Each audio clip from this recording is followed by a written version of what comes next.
A young high school student named Charlie is having a rough time in high school. His friend recently committed suicide, and he's having to navigate the social hierarchy that public education unfortunately brings. Along the way of discovering his confidence, he showcases his family relationships and makes friends with a group of seniors who show him what life is all about, the true meaning of friendship. This is Charlie's journey in the form of letters he is writing to an anonymous source. I want to cast you all as the recipients of this letter and I am about to share, and try to imagine who you were in high school.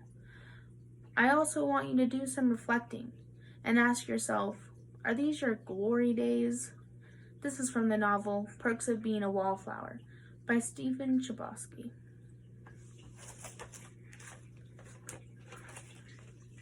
November 15th, 1991.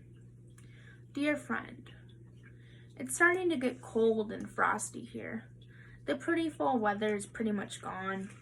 The good news is that we have holidays coming up, which I love, especially now because my brother will be coming home soon. Maybe even for Thanksgiving.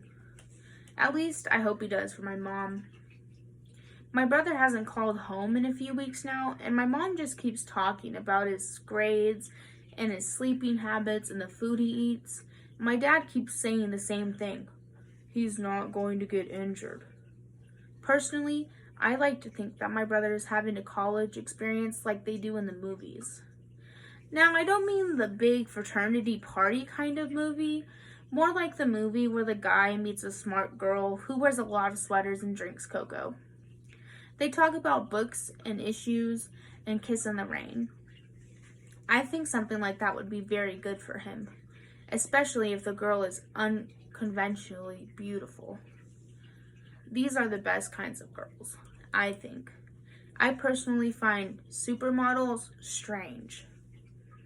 I don't know why this is. My brother, on the other hand, has posters of supermodels and cars and beer and things like that on the walls in his room.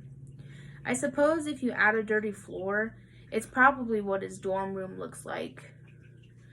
My brother always hated making his bed, but he kept his clothes closet very organized. Go figure. The thing is, when my brother does call home, he doesn't say a lot.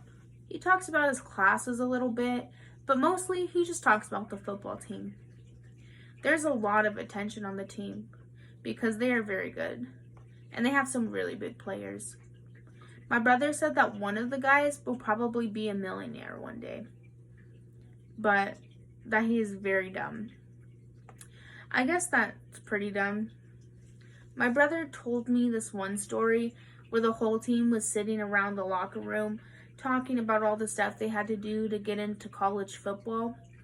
They finally got around to talking about the SAT scores, which I've never taken. And this one guy said, I got a 710. And my brother said, math or verbal? And the guy said, huh? And the whole team started laughing. I always wanted to be on a sports team like that. I'm not exactly sure why, but I've always thought it would be fun to have glory days. Then I would tell stories to my children and golf buddies. I guess I could tell people about punk Rocky and walking home from school and things like that. Maybe these are my glory days, and I'm not even realizing it because they don't involve a ball. I used to play sports when I was little, and I was actually really good. But the problem was that it used to make me too aggressive. So the doctors told my mom I would have to stop. My dad had glory days once. I've seen pictures of him when he was young.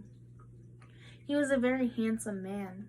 I don't know any other way to put it. He looked like old pictures look. Old pictures look very ragged and young. And the young people in the photographs always seem a lot happier than you are. My mother looks beautiful in old pictures. She actually looks more beautiful than anyone, except maybe Sam. Sometimes I look at my parents now and wonder what happened to make them the way that they are. And then I wonder what will happen to my sister when her boyfriend graduates from law school. And what's my brother's face will look like on a football card. Or what it will look like if it is never on a football card. My dad played college baseball for 2 years, but he had to stop when my mom got pregnant with my brother. That's when he started working at the office. I honestly don't know why my dad does. He tells a story sometimes, and it's a great story. It has to do with the state championship for baseball when he was in high school. It was the bottom of the 9th inning. There was a runner on first. There were 2 outs, and my dad's team was behind by 1 run. My dad was younger than most of the varsity team because he was only a sophomore, and I think the team thought that he was going to blow the game. He had all the pressure on him. He was really nervous and really scared. But after a few pitches, he said he started feeling in the zone. When the pitcher wound up and threw the next ball, he knew exactly where the ball was going to be. He hit it harder than any other ball he had ever hit in his whole life, and made it a home run. And his team won the state championship. The greatest thing about this story is that every time my dad tells it, it never changes. He's not one to exaggerate. I think about this sometimes when I'm watching a football game with Patrick and Sam. I look at the field and I think about the boys who just made the touchdown. I think these are the glory days for that boy.